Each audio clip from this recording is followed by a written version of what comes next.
BPL এর ১১তম আসরে ৪ ছক্কায় হার মানালো আইপিএলকে। আইপিএলে এত ৪ ছক্কা হয়নি। বিপিএল এর এবারের আসরে প্রতিটা ম্যাচে গড়ে ১৭টির বেশি ছক্কা দেখা দিয়েছে। আইপিএল এর গত ২ আসরেও ম্যাচ প্রতি এত ছক্কা দেখা যায়নি, যা বিপিএল এর এবারের আসরে হয়েছে। বিপিএল এর উদ্বোধনী ম্যাচে ৭০০-র বেশি রান হয়েছে। বিপিএল এর এখন পর্যন্ত ২০ ম্যাচে ৪০ ইনিংসে ৮বারই পার হয়েছে দলীয় ২০০ রান। এখন পর্যন্ত টুর্নামেন্টটিতে ৩৪২টি ছক্কা হাঁকিয়েছে দলগুলো।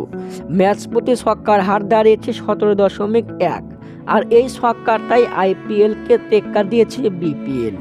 ২০২৪ আইপিএলের গত আসরে ৭৪ ম্যাচে ছিল ১,২৬০টি ছক্কা।